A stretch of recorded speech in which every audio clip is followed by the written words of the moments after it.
Cette semaine à Vidéo Terreur, le cinéma Grindhouse, partie 1.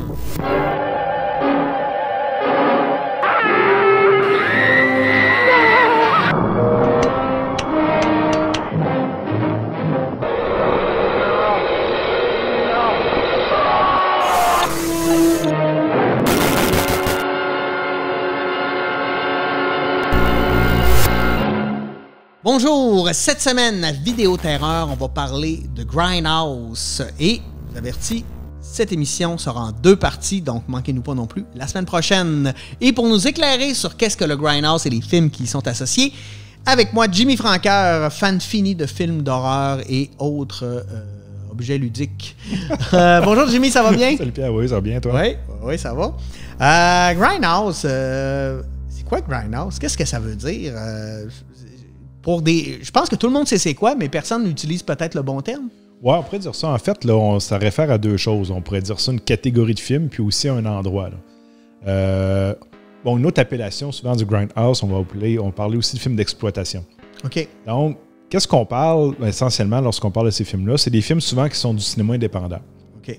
Qui sont beaucoup, je dirais, qui vont beaucoup exploiter justement des thèmes. Par exemple, la violence, l'horreur, des thèmes choquants. Ou qui vont capitaliser aussi sur des succès. Là. Par exemple, si on prend un film comme Murder Rock, là, qui a été réalisé par Lucio Fulci, qui est un amalgame de Flashdance avec un giallo, un slasher. On fait ça, puis on envoie ça dans les salles. Donc, le Grindhouse, ça se relève davantage, comme je dis, du cinéma d'exploitation, du cinéma indépendant. On ne peut pas nécessairement parler de Grindhouse là, avec des films de grands studios à grand budget. Là. Donc, ça va nous amener quand même à parler de Quentin Tarantino plus tard dans l'émission. Mais on est vraiment dans le domaine du cinéma indépendant. Ça, c'est un élément. Un autre élément aussi, c'est quand on parle souvent de ce qu'on appelait des Grindhouse Theater, qui ne s'affichaient pas comme tel. Là. Ça, je dirais, c'est une appellation qui est souvent venue après coup, mais c'était souvent des cinémas qui étaient souvent dans le downtown, dans les quartiers un peu moins, je dirais, malfamés, où on passait, entre autres, beaucoup de films en série. Là. Si on regarde, les classiques se retrouvent souvent là, à la 42e avenue à New York, dans les années 70-80, où on a des cinémas qui passent là, ce genre de films-là, des films d'action violents, des films de kung-fu, des westerns, des films d'horreur. Les gars comme Lloyd Kaufman ont fait fortune parce qu'un film comme Toxic le Ravageur est passé à tous les soirs pendant 1 an dans ces salles de cinéma-là. Exactement. Tu sais, ce qu'on retrouvait dans les cinémas de Grindhouse, c'était des films justement comme Toxic ferait partie de ça exactement, mais qu'on ne retrouverait pas dans des cinémas, je dirais, pour tous, familial, où on est, je dirais, le mandat est presque de passer les blockbusters là, en série.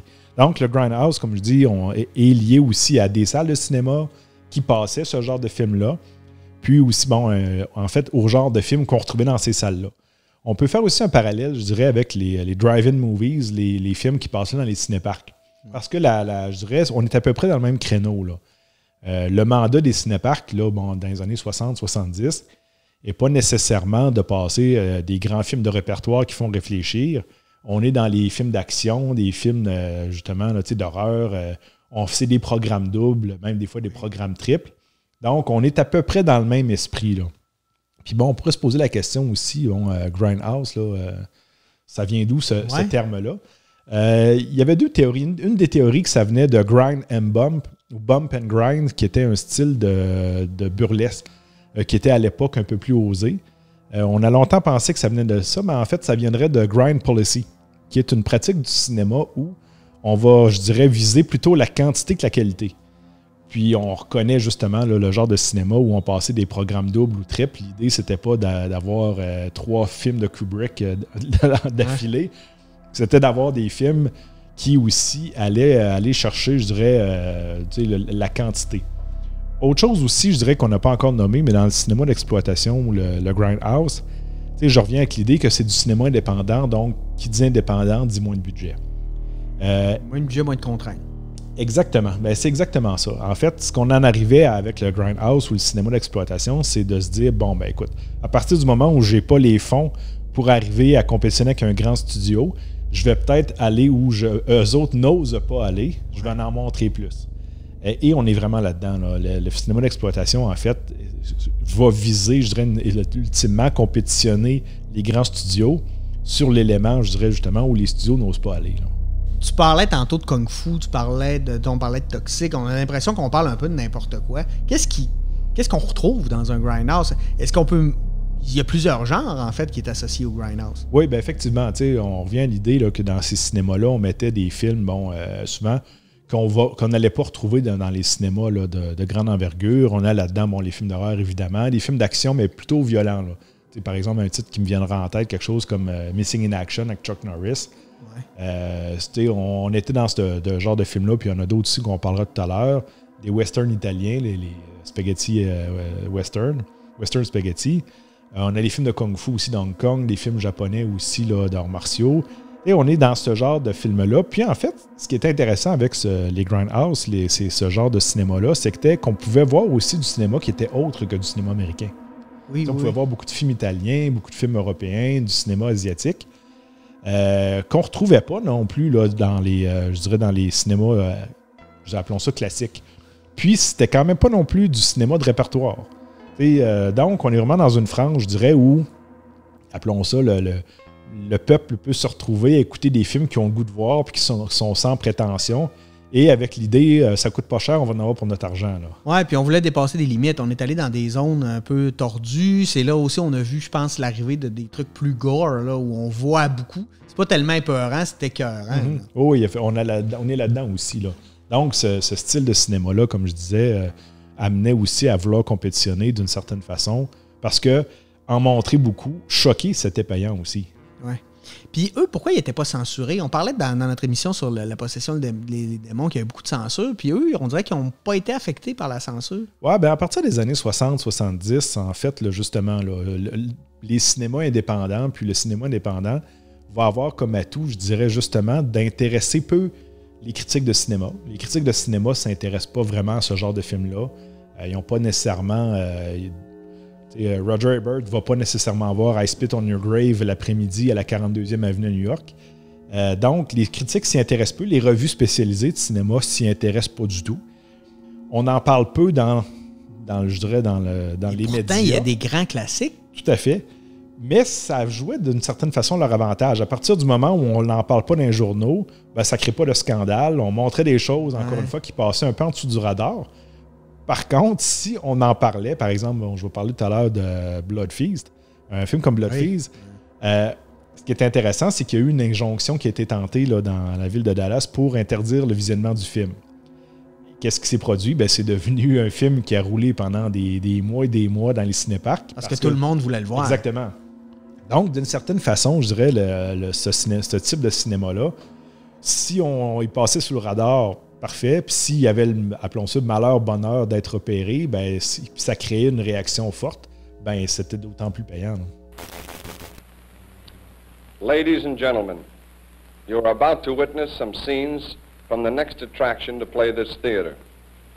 This picture, truly one of the most unusual ever filmed, contains scenes which under no circumstances should be viewed by anyone with a heart condition or anyone who is easily upset. We urgently recommend that if you are such a person or the parent of a young or impressionable child now in attendance, that you and the child leave the auditorium for the next 90 seconds.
Est-ce qu'il y a des réalisateurs qui sont associés particulièrement juste à ce genre-là? Moi, je pense à Lloyd Kaufman, mais c'est pas un grand réalisateur, là, on s'entend. Là. Non, mais Lloyd Kaufman, je dirais dans le cinéma d'horreur indépendant, c'est un nom aussi, là, je pense, un incontournable. Peut-être Toxic le Ravageur, c'est ça. On jouait à Toxic le Ravageur quand j'étais petit. Là.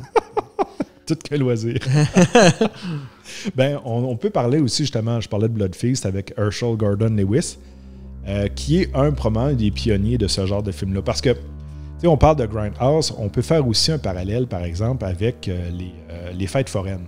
Peut-être nous, au Québec, c'est moins comme ça, mais aux États-Unis, entre autres, on avait beaucoup, des fois, des chapiteaux avec « Venez voir l'étrange monstre à deux têtes ». Ouais, les cirques de freaks, là. Bon, ou des trucs du genre, puis on promettait beaucoup. Puis bon, souvent, derrière le rideau, c'était beaucoup décevant, mais on avait payé. Donc, on est un peu là-dedans aussi. Là. Par exemple, les affiches là, de Grindhouse, c'était souvent des collages de 2-3 films avec des slogans du genre une incroyable orgie de terreur.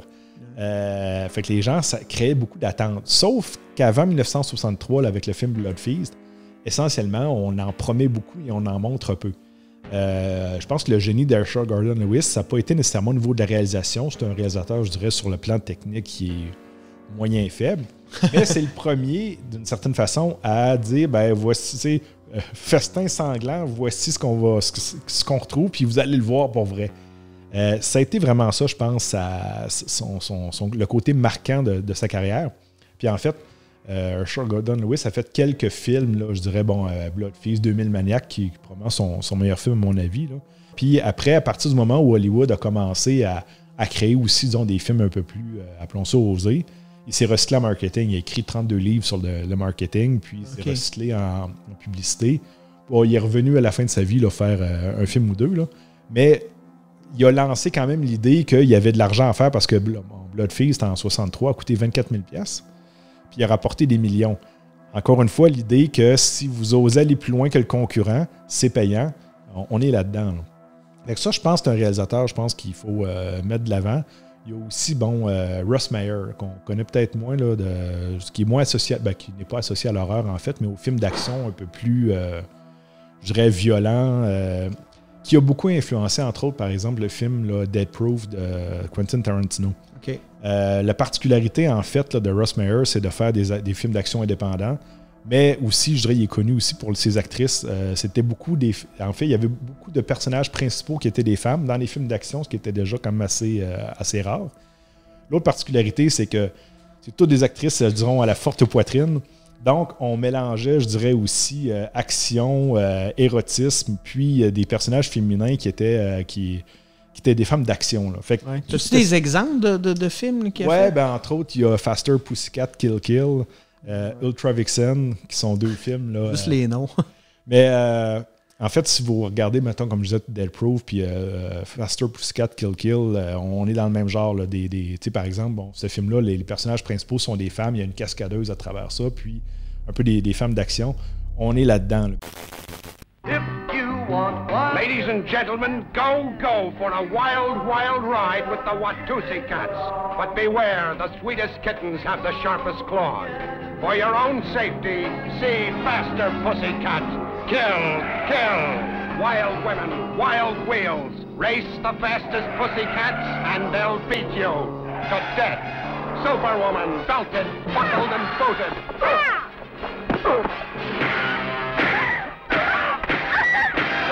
Yourself on this kid and hanging yourself for nothing. For nothing? It's got nothing to do with the money. She is the money. Jack and Jill, they make the mafia look like brownies.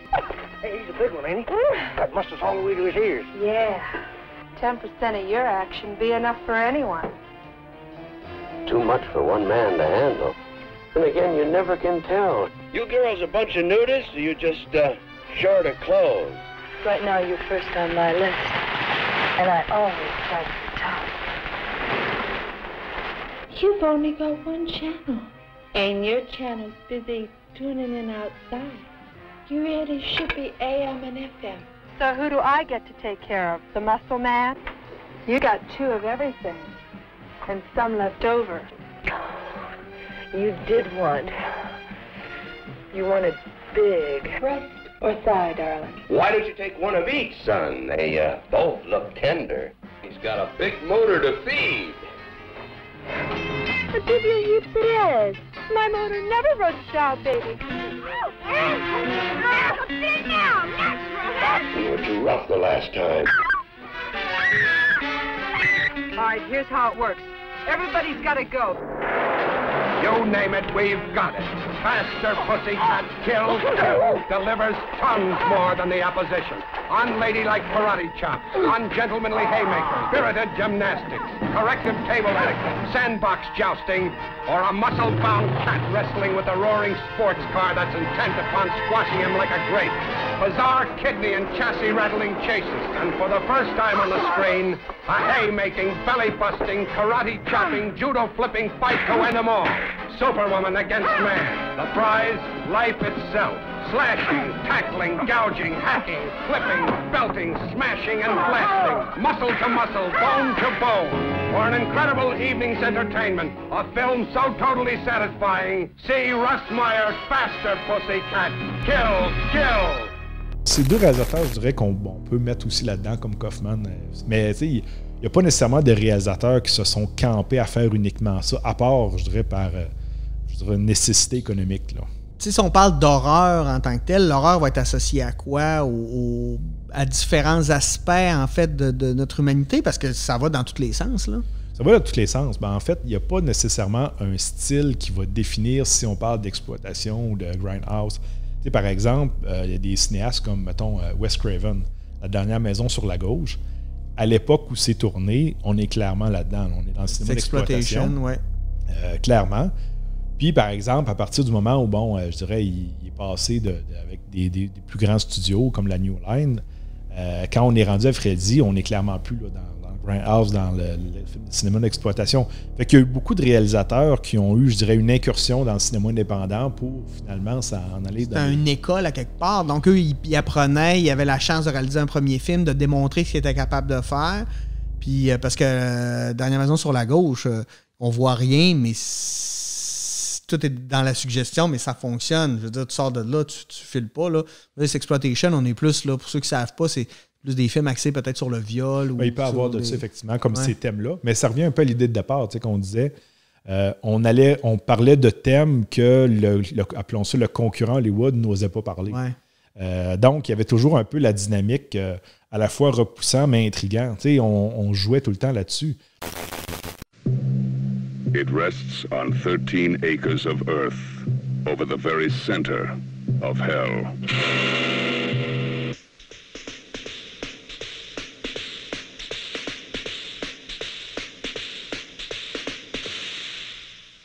Here is the first motion picture to offer to the daring a look into the final, maddening space between life and death. The last house on the left. To avoid fainting, keep repeating. It's only a movie. Only a movie. Only a movie. Sights and sounds far beyond anything you've tested. The last house on the left. To avoid fainting, keep repeating. It's only a movie. Only a movie. Only a movie. Take as much as you can. Only a movie.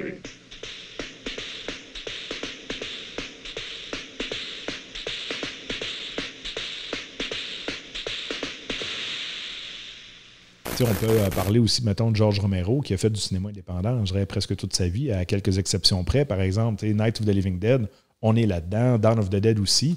C'est des films qui roulaient dans des salles, encore une fois, là, en boucle, mais qu'on ne retrouvait pas dans un Cineplex ou Famous Player ou autre. Je ferai un parallèle avec le monde d'aujourd'hui parce que souvent, les gens vont penser que les films d'horreur, c'est ce qu'on va voir, entre autres, là, au cinéma, là, mais en fait, c'est mineur, hein, parce qu'il y a encore beaucoup de conventions au niveau de l'horreur. Il y a beaucoup de films, de petits films, de courts-métrages, de films indépendants qui se font.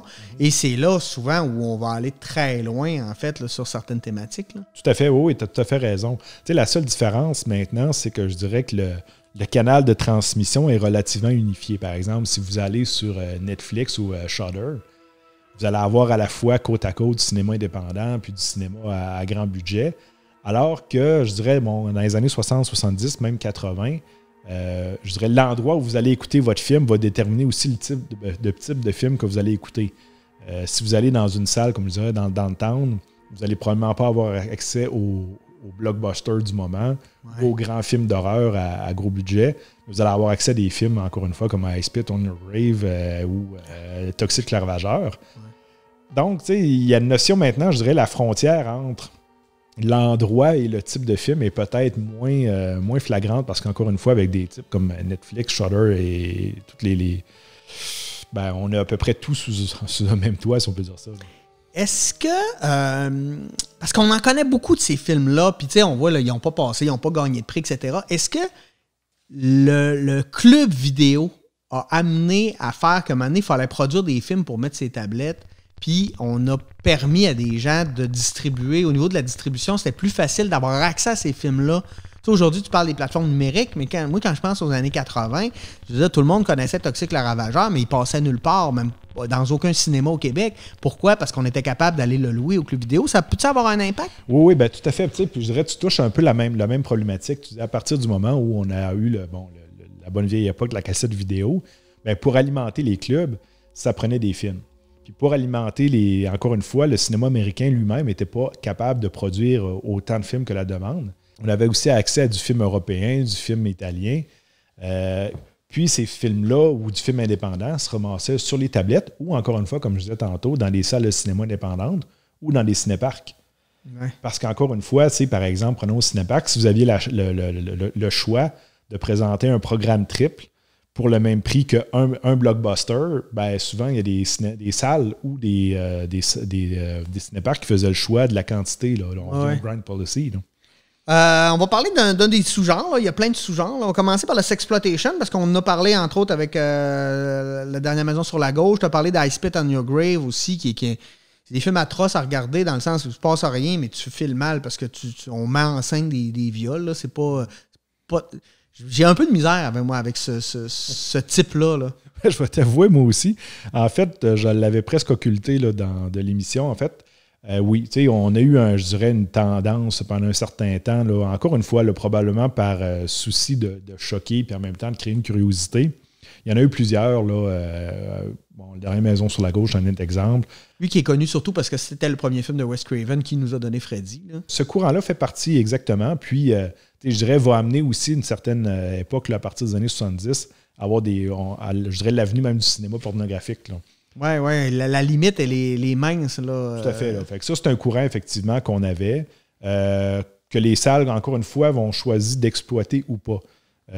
Comme je parlais de cinéma porno, il y a des salles qui sont devenues juste des salles à ça, mais à un moment donné, tous les genres se côtoient, là, parce que justement, comme je dis, dans les Grindhouse Theater, l'heure du jour aussi ou l'heure du soir va influencer aussi le genre qu'on va avoir. Là. On va retrouver dans ces endroits-là. Tout à fait. C'est triste, c'est intéressant cette idée-là d'avoir des... Ben, on le retrouve encore, mais des cinémas qui vont distribuer du cinéma indépendant.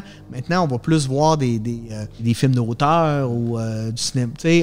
Tandis qu'à l'époque, on voyait, il y avait aussi tout ce pan-là du cinéma c'est plus difficile d'avoir accès aujourd'hui, j'ai l'impression. Moi, je trouve ça aussi, je dirais, triste d'une certaine façon, parce que maintenant, on a l'idée qu'on va au cinéma voir un film qui vient de sortir. Il faut qu'il soit récent. Puis souvent, je me dis, par exemple, moi, là, si on me présentait Alien ou bien Texas Chainsaw Massacre, l'original au cinéma, j'irais demain matin. Là. Ouais. Mais encore une fois, on a comme perdu l'idée qu'un film peut être présenté. En fait, il n'y a rien qui dit qu'un film de 1978 ne peut pas être présenté aujourd'hui. Mais dans ces types de cinéma-là, je dirais la notion de nouveauté était moins présente. L'idée, c'était un peu comme la télé. OK, aujourd'hui, c'est ça qui passe, puis c'est ça qu'on va aller écouter. Puis même au niveau des genres, je ne sais pas si tu te rappelles, on a à peu près à la même âge. Quand on était plus jeune, la diversité de films était plus grande. Par exemple, on pouvait l'après-midi, ceux qui se souviendront de Ciné-Quiz, avoir des films comme Ultraman avec du film du cinéma italien, des films d'Hong Kong. Les Bud Spencer. Les Bud Spencer qui sont des films italiens. On avait une diversité beaucoup plus grande que du simple, je dirais, cinéma presque. Cinéma français, on allait dans du Pierre Richard. On avait une diversité qui est des fois peut-être... Ouais, c'est l'impérialisme culturel qu'on voit beaucoup avec l'arrivée de Netflix. Là, on est prisonnier. Je pense que le Québec, on est des bons producteurs, en fait, de cinéma puis de télé. Là, ça nous dit, mais on ne va pas nécessairement beaucoup dans ces genres-là. Tout à fait. Mais tu sais, si on regarde le cinéma Grindhouse à cette époque-là, ou ces salles-là, comme étant aussi un endroit, comme je disais tout à l'heure, où on avait accès à d'autres choses que du cinéma américain. Ouais. Ça, c'est intéressant aussi parce que on traduisait des films d'Hong Kong pour aller passer dans ces salles-là, mais outre ça, on n'y avait pas accès. Là. Fait que ça donnait aussi, je dirais, une palette beaucoup plus large, un éventail beaucoup plus large de films qu'on aurait eu normalement. Oui, ouais, c'est intéressant. C'est intéressant. C'est une belle école. On va arrêter là pour la première émission, mais on n'a pas terminé parce qu'on va parler encore de western spaghetti, de films de kung-fu, de blaxploitation. Il y en a énormément à venir. Ne nous manquez pas la semaine prochaine pour Vidéo Terreur. On continue de parler Grindhouse. Deuxième partie la semaine prochaine. Merci d'avoir été là. Bonne semaine.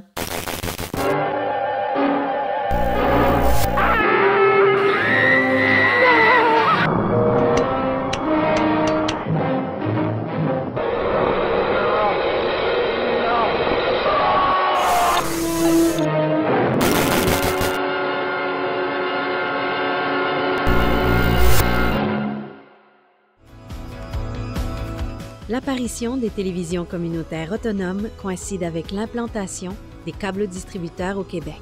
Le Conseil de la radiodiffusion et des télécommunications du Canada souhaitait à cette époque que les ondes soient partagées avec les citoyens.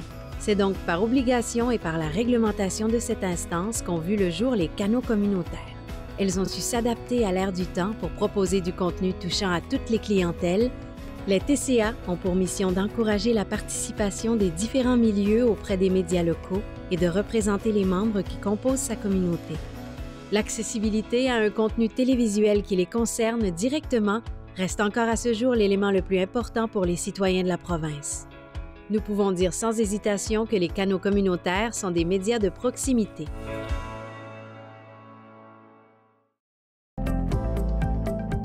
Les télévisions communautaires autonomes du Québec, ce sont les télévisions les plus importantes parce qu'elles sont proches de la communauté. On veut encourager des gens qui parlent de ce qui nous intéresse, mais aussi qui participent au développement local. Mais c'est fini le temps là, où on allait lire une affaire qui a été écrite avant hier au bout du monde. Non! Tu veux savoir ce qui se passe chez vous? Bien, ma télé préférée, c'est la télé autonome communautaire. C'est ici que ça se passe.